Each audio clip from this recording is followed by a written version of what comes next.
balik lagi bareng aku Aliza di Morning Tea. Di Senin pagi ini, di mana hari kalian memulai kembali aktivitas kalian setelah beristirahat sejenak. Nggak kerasa ya, udah Senin lagi aja, cepet banget. Aku mau membahas satu lagu yang lagu ini cukup berarti buat aku. Berarti karena lagu ini punya makna yang cukup dalam dan lagu ini juga memiliki kesan yang baik buat aku sendiri. Awal aku tahu lagu ini itu sekitar tahun 2018 atau 2019 dan entah dari mana lagunya itu ada di handphone aku. Intinya itu lagu ini bukan lagu yang aku tahu sebelumnya dan bukan lagu yang aku download sendiri buat aku dengerin nantinya gitu. Jadi judul lagunya itu The Last atau dalam bahasa Koreanya itu Majimak, lagu dari Suga BTS. Pas awal aku denger lagu ini sih sebenarnya biasa-biasa aja karena aku emang hobi dengerin lagu dan banyak banget lagu yang udah aku dengerin. Sampai pada akhirnya itu aku penasaran tentang apa sih lagunya, karena kan lagunya itu dalam bahasa Korea dan lagunya itu full rap, jadi aku tuh kayak penasaran gitu. Apa sih pesan yang mau disampaikan dari lagu ini? Terus aku cari lirik terjemahannya di Google dan pas aku tahu artinya, aku tuh sampai benar-benar speechless banget sama artinya, sampai lagunya itu aku baca berulang-ulang dan aku juga sampai cari lirik terjemahannya dari YouTube. Jadi lirik pertama dari The Last ini dibalik seorang idol rapper. Jadi lagu ini itu menceritakan tentang pengalaman pribadi dari Suga sendiri atau menceritakan tentang sisi gelap dari Suga BTS. Aku coba bacain ya liriknya. Di balik seorang idol rapper yang sukses, berdirilah sisi lemahku, itu sedikit berbahaya.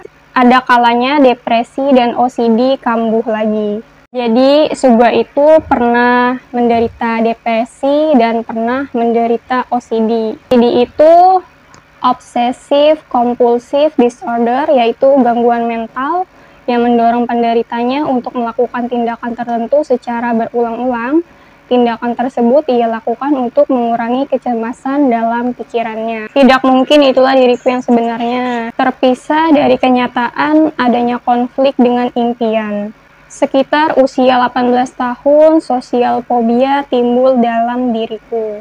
Jadi sejak usia 18 tahun, Suga itu menderita sosial fobia.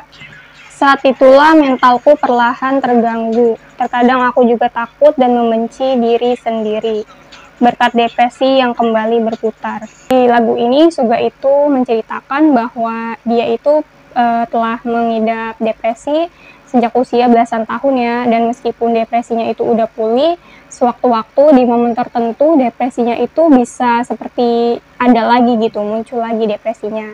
Min Yoongi sudah mati, aku yang membunuhnya. Minatku yang mati dan membandingkan diri telah jadi keseharianku. Saat orang depresi itu pasti dia kayak kehilangan semangat atau kehilangan passion hidupnya ya. Dan juga di sini Suga bilang kalau dia itu suka membandingkan dirinya sama orang lain. Dan hal itu yang membuat dirinya semakin terpuruk. Kunjungan pertama ke psikiater, orang tuaku datang. Menerima konsul pertama, orang tuaku bilang tak terlalu mengerti diriku. Aku pun tak terlalu mengerti diriku, jadi siapa yang mengerti diriku? Dan jadi Suga itu sampai dibawa ke psikiater sama orang tuanya pada saat itu. Teman ataukah kau, tak ada seorang pun yang tahu baik diriku. Dokter bertanya padaku, jadi pas bagian itu kayak gitu. Apakah kau pernah berpikir tentang bunuh diri? Ku menjawab tanpa ragu bahwa itu terjadi. Bahkan saat depresinya itu Suga pernah sampai punya pikiran untuk bunuh diri.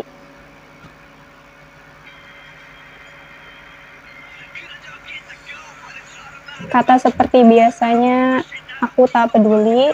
Semua kata itu adalah untuk menyembunyikan sisi lemahku. Ingin ku hapus hari penampilan yang tak terlalu kuingat itu, menghadapi diriku yang sembunyi di toilet karena takut pada orang.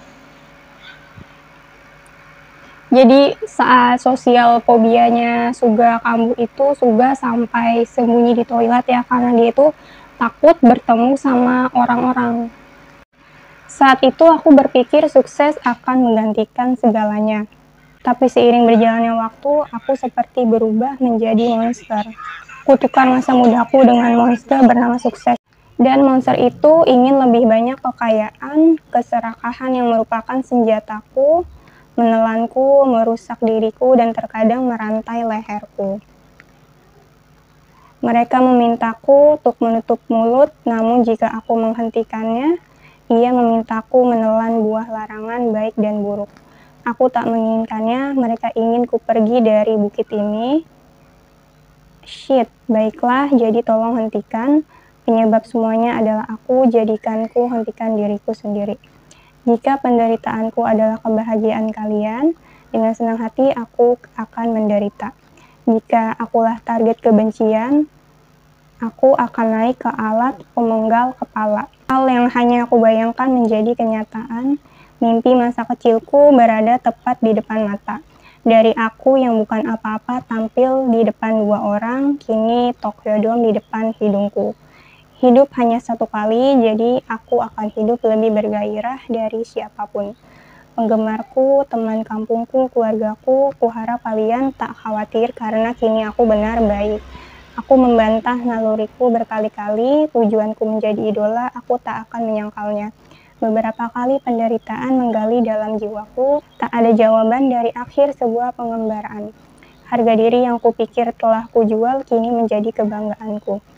Penggemarku dengan susah payah mengangkat kepalanya. Seseorang cobalah lakukan sebaik dirimu.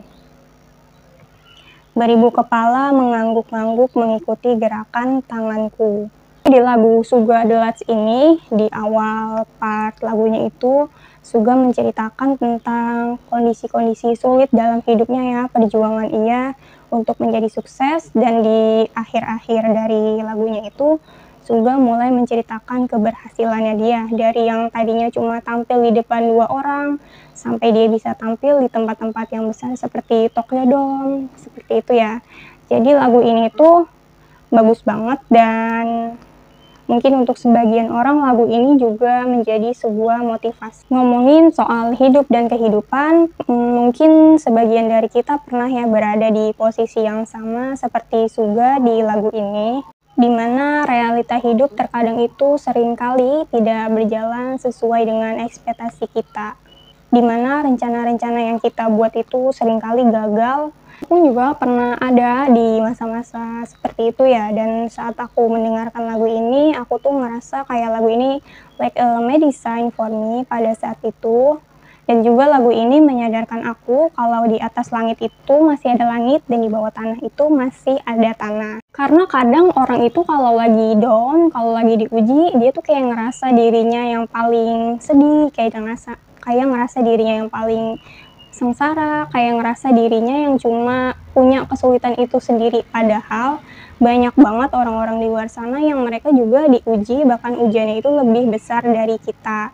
Nah, dengan aku ngedengerin lagu Suga ini, aku tuh jadi sadar kalau banyak banget orang di luar sana yang punya ujian yang jauh lebih besar, dan aku sadar ternyata ujian aku itu juga nggak ada apa-apanya kalau dibandingin sama orang-orang. Dan dari lagu ini juga aku sadar bahwa betapa powerfulnya itu sebuah lagu bagi para pendengarnya. Makanya penting banget buat kita semua ini untuk memfilter lagu-lagu yang kita dengarkan, karena baik buruknya lagu itu berpengaruh kepada pendengarnya. Dan menurut aku lagu Suga The Last ini menjadi lagu yang membuat aku kenal sama lagu-lagu BTS yang lain. Dan ternyata setelah aku cari tahu lagu-lagu BTS, ternyata maknanya itu memang mereka itu banyak memberikan sebuah motivasi dalam sebuah lagu. Makanya nggak salah ya kalau BTS itu memiliki banyak sekali penggemar dari segala penjuru dunia. Aku sendiri itu udah terkena Korean Wave itu dari SD, dan kalau boleh jujur sebenarnya aku itu kebanyakan sih suka sama grup-grup idol itu dari visualnya ya yang pertama. Dan untuk pertama kalinya aku suka sama grup itu yang dari karyanya. Bukan karena grup-grup sebelumnya yang aku sukain itu karyanya nggak bagus atau gimana, tapi pas aku tahu lagu-lagu BTS ini, aku tuh jadi tahu ya kalau karya mereka itu memberikan pengaruh positif untuk penggemar mereka, dan aku juga banyak mendapatkan pengaruh positif dari lagu-lagu mereka juga. Oke deh, kalau gitu sekian dulu ya pembahasan aku hari ini. See you on my next video. Jangan lupa di subscribe, like, comment, and share.